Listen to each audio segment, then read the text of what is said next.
All right, 2.7, we are going to talk about perpendicular lines. So so far, this unit, we've talked about parallel lines, parallel planes, skew lines, and intersecting lines.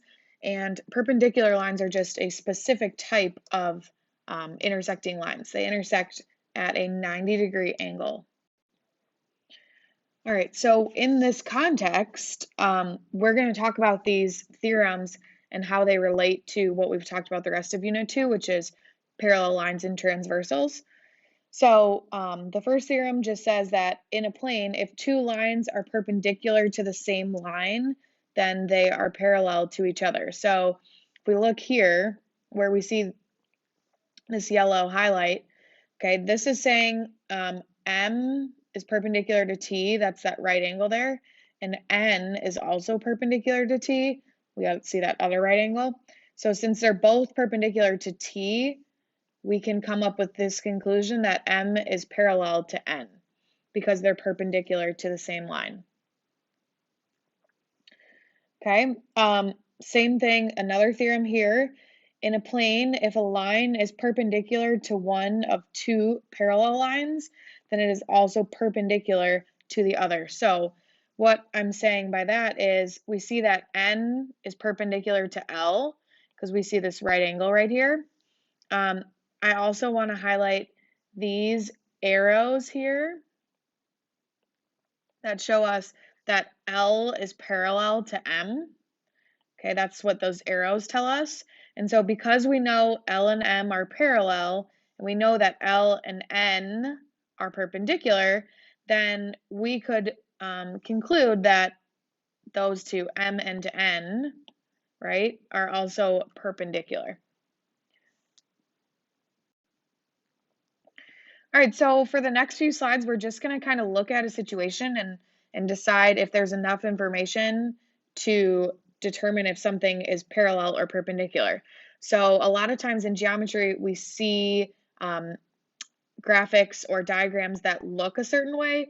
And I know we've talked in class that we can't assume anything about the photo, and we have to trust what's explicitly stated or given to us as information before we can assume anything else. So in this first one, if I'm looking at this situation here, I have lines H, which is a transversal, and then I have J and K.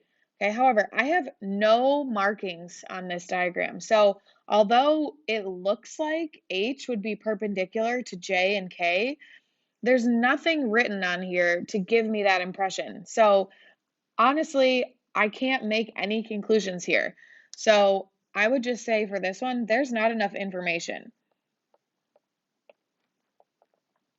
We can't just look at that and say, oh, it looks like a certain, right? It looks like J and K are parallel. It looks like H and J are perpendicular. It's not written anywhere and it's not shown anywhere with markings, so we can't assume that. Okay, if I look at the second one, right, you should notice we have these arrows here. Okay, those arrows tell us that J is parallel to K. So we can make that assumption because it's marked in the diagram. Okay.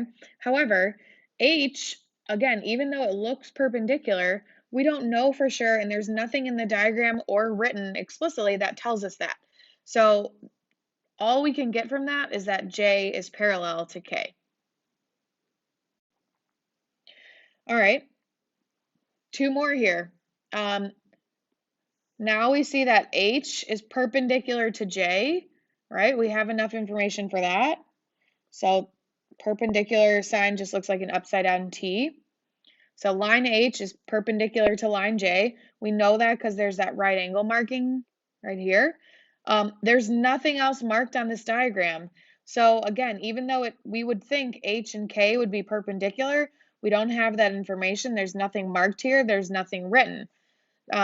So again, all we can say from that picture is that H is perpendicular to J.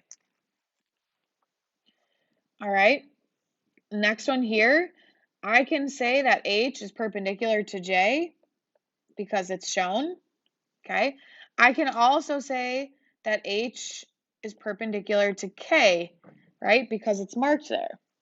And then if I go back to one of the theorems we talked about, it says that if two lines are perpendicular to the same line, so in this case, J and K are both perpendicular to H, that is enough information to say that J is parallel to K. Okay, so again, just because now we had two perpendicular markings, that gives us a bunch more information than previously in this diagram. Okay, so again, this is just kind of a lesson in making sure we're really discerning what information is given to us and being very careful about the conclusions that we make from that.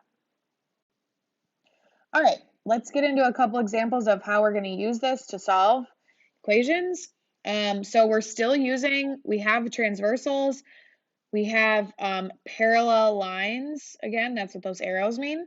And so all the angle rules that we talked about previously still hold true. So I know that this has to be 90, which means because this is a corresponding angle, let's do that in a different color.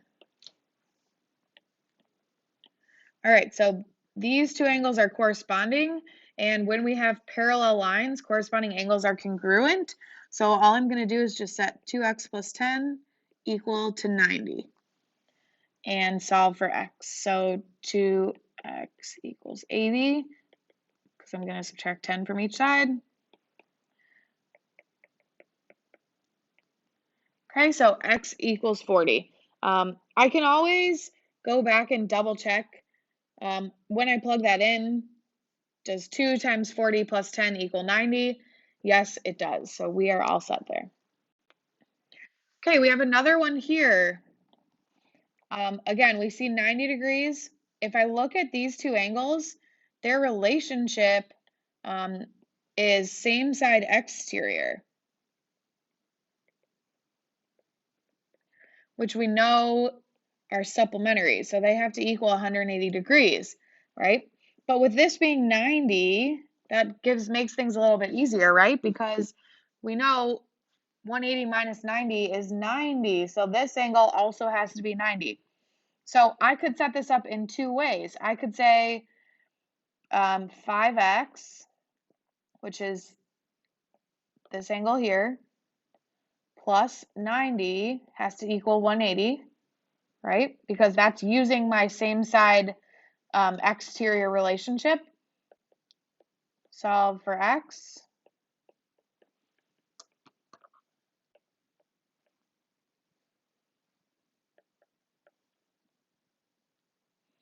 And x is 18. Okay, I also, if I recognize that this has to be 90 because of that relationship, I can just say 5x equals 90, and it saves me a little bit of work. And I get the same answer, right? Okay. So two ways of looking at that one. All right, last one. If I were to look at these two angles, this would have been something we would say, well, these two angles have no relationship, okay? But what's special about this, because we're showing we have parallel lines and we have a 90-degree angle there, really what that means is that this is a right angle, this is a right angle, and this is a right angle, which makes this a right angle, this a right angle, this a right angle, this a right angle.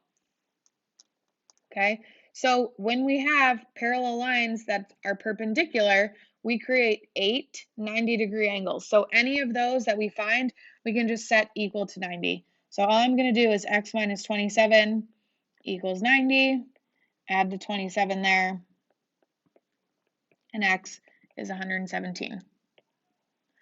Okay, so when we have a perpendicular lines acting as a transversal, it makes things a lot easier because, like I said, we know we're just creating all of these 90-degree angles, and so we just essentially anything that's given to us, we can set equal to 90 to solve.